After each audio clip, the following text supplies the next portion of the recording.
Bonjour et bienvenue dans cette nouvelle vidéo où nous allons apprendre à sécuriser nos rendez-vous par empreinte bancaire. Que ce soit un rendez-vous pris en ligne ou un rendez-vous pris par téléphone.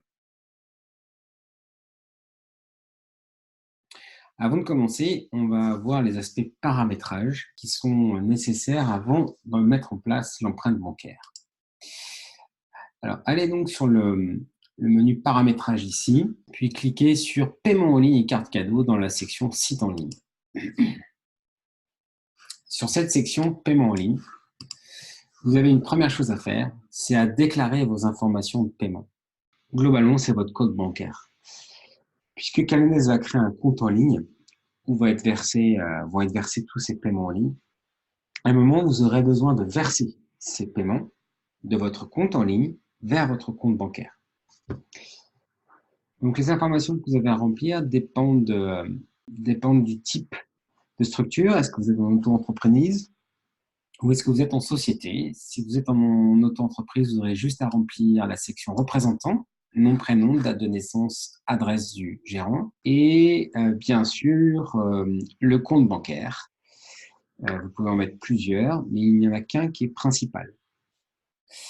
Quand vous ferez vos versements du compte en ligne vers le compte bancaire, le versement se fera sur le compte qui est en principal. Si vous êtes en société, on va vous demander la section représentant, pareil, plus une section société avec la raison sociale, le numéro de TVA et l'adresse du siège, ainsi que les détenteurs de la société. Tous ceux qui ont plus de 25% du capital de la société doivent être nommés ici, avec le nom, prénom et la date de naissance. Une fois que tout est prêt, vous cochez bien le contrat de service Stripe que vous devez accepter et vous transmettez les informations. Stripe, c'est notre prestataire, notre partenaire bancaire. Sachez qu'aucune donnée de paiement n'est sauvegardée dans Calendez, ni vous ne pouvez pas y avoir accès. Seul Stripe, qui est un prestataire mondial pour tout ce qui est paiement en ligne, a ces données-là. C'est un tiers de confiance hautement sécurisé qui est présent dans toutes les régions du monde. Pour vous donner un ordre d'idée, ils sont prestataires, c'est eux qui font tous les paiements en ligne pour Deliveroo. Vous pouvez avoir confiance. Une fois que vous avez rempli vos informations de paiement, vous pouvez activer ici le paiement en ligne en cochant un oui et vous devez remplir ensuite le type de paiement souhaité, empreinte CB ou paiement instantané. Nous vous conseillons de mettre empreinte CB. La différence entre les deux, c'est que le paiement instantané, le client est débité tout de suite, alors que l'empreinte bancaire, le client n'est débité que si, par exemple, il n'honore pas son rendez-vous. Ou parce que vous avez décidé le jour du rendez-vous de facturer en utilisant l'empreinte. Vous pouvez, une fois que vous avez sélectionné le type, demander quand est-ce qu'a lieu ce paiement. Est-ce que c'est à chaque fois? À chaque fois qu'un client commande en ligne, à chaque fois que vous rentrez un rendez-vous sur votre agenda. Sinon, vous avez deux autres options. C'est que dans le cas, je veux qu'il y ait l'empreinte, que dans le cas où le montant est supérieur à le montant du panier, de l'ensemble des articles pris par le client, ou carrément se fier au paramétrage des articles. Vous pouvez très bien dire, moi les coupons à 20 €, je ne demande pas d'empreinte. Par contre, les forfaits couleurs ou les forfaits mèches, qui sont plus longs, plus chers, vous pouvez demander alors une empreinte. Et on va voir après, dans la suite, qu'on peut le personnaliser en fonction des articles et des clients. Et ensuite, vous dites, est-ce que je veux la totalité, sous la forme d'une empreinte, d'un paiement instantané, ou est-ce que je veux seulement des heures? Quand vous utilisez l'empreinte, nous vous conseillons de mettre la totalité, car vous ne pourrez jamais aller au-delà de l'empreinte si par exemple le client ne vient pas à son rendez-vous. Donc, si vous mettez 50% et que la prestation vaut 100 €, vous ne pourrez aller que jusqu'à 50 € si le client ne vient pas à son rendez-vous. Autant mettre la totalité, comme ça, s'il ne vient pas, vous avez toujours un moyen de négocier, de dire on peut aller jusqu'à 100, mais bon, le client n'était pas entièrement de mauvaise foi, je vais mettre 50 € par exemple, au lieu des 100. Un deuxième niveau de paramétrage, les médias et les messages ici, dans la section boutique.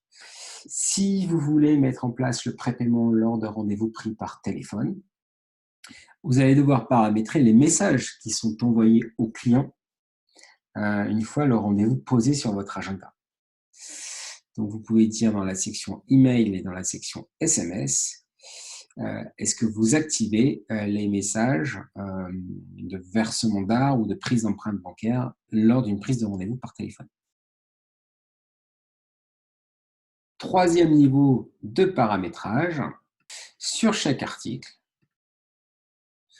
vous pouvez dire, exemple pour la coupe barbe, là, dans l'onglet boutique en ligne de chaque article, vous pouvez dire, bien sûr si c'est visible, et vous pouvez dire, vous voyez ici, je veux paramétrer un fonctionnement spécifique pour le paiement en ligne. Par défaut, la boutique demande rien, mais vous pouvez dire, pour cet article, je veux l'empreinte. Si bien sûr vous l'avez déjà paramétré sur la boutique, ça ne sert à rien de le remettre ici. Hein, si c'est le fonctionnement général de la boutique de dire je demande une empreinte, pas besoin de le rajouter ici.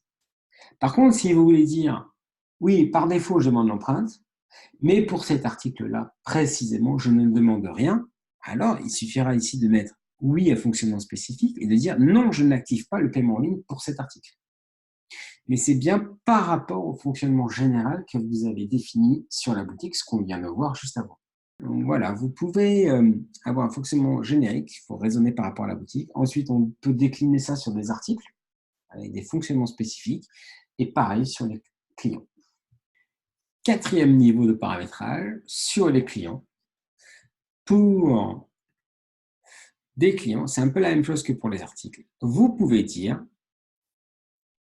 je veux un fonctionnement spécifique pour ces clients. Si par défaut, vous avez mis l'empreinte bancaire sur la boutique, vous pouvez dire, pour ce client, non, je ne veux pas de paiement en ligne, donc je paramètre ce fonctionnement spécifique et je mets un non ici. L'inverse, par défaut, il n'y a pas de paiement en ligne sur la boutique et je dis, ah ben non, mais pour ce client-là, je veux lui mettre un paiement et tiens, je vais lui demander la totalité à chaque fois. En ligne, le client est sur la boutique. Il va dire, tiens, par exemple, je veux prendre une épilation aisselle maillot jambes entières. Alors, on rentre dans le tunnel de réservation classique. Il choisit son professionnel, il choisit son horaire, il va s'identifier. Et là, on arrive ensuite sur la dernière étape, me connecter. On lui demande de remplir sa carte. C'est indiqué que c'est un paiement sous la forme d'une empreinte bancaire, que cette empreinte n'est pas un acompte sur la prestation, c'est uniquement en cas de garantie, en cas de non-présentation. Le montant ne sera débité que si vous n'annulez pas 48 heures avant votre rendez-vous, 48 heures étant un paramètre que vous fixez vous-même directement depuis votre espace professionnel dans la section réservation en ligne et annulation. Le client rentre sa carte.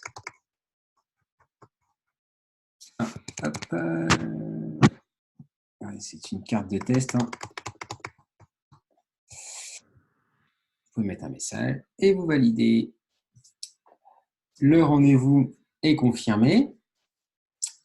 Le client va recevoir, lui, de son côté, en mail, il va recevoir une confirmation, bien sûr, de sa réservation avec le message comme quoi son empreinte a été acceptée et également un message retenu sur caution bancaire qui lui indique en fait l'empreinte qu'on a posée sur son compte bancaire.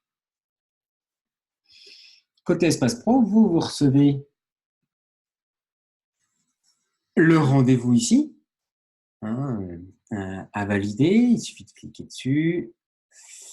Vous voyez sur ce rendez-vous que le montant est de 40 €, qu'il n'y a pas eu de montant payé en ligne. Par contre, il y a eu une prise d'empreinte.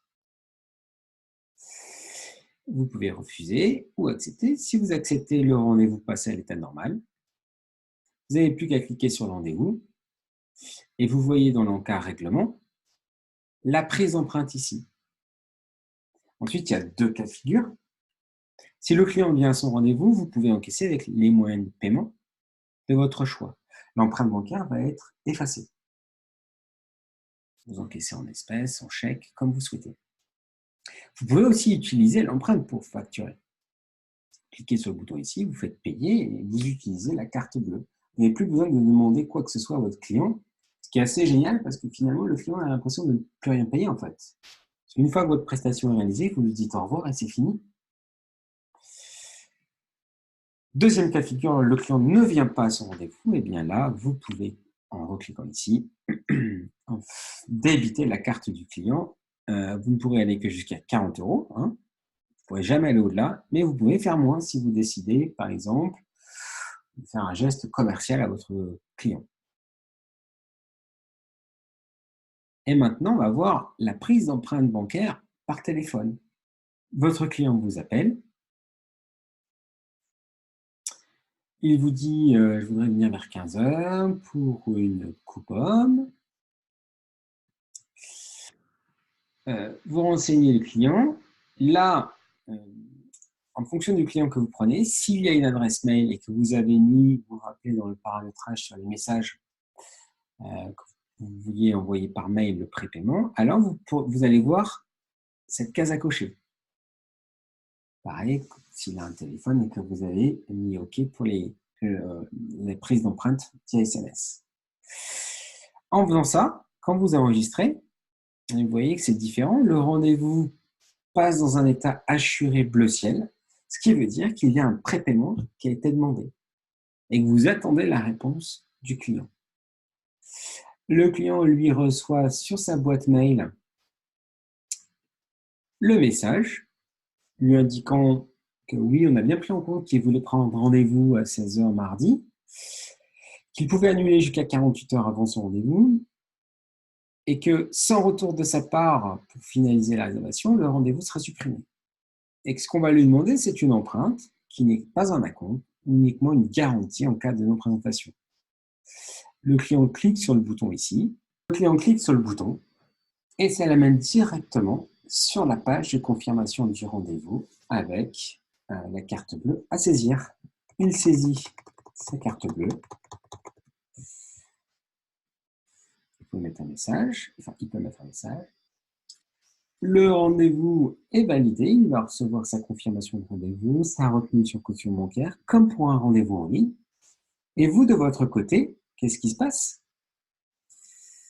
Eh bien, vous voyez que le rendez-vous ici de Xavier, il n'est plus assuré. Il est passé dans un état normal. Il suffit de cliquer dessus et vous voyez bien que sur l'aspect règlement, sur l'encart règlement, vous avez le montant de l'empreinte. Et on retombe dans le même cas de figure qu'un rendez-vous en ligne. Voilà, j'espère que cette vidéo vous a plu. Je vous souhaite une belle journée et je vous dis à bientôt. Au revoir.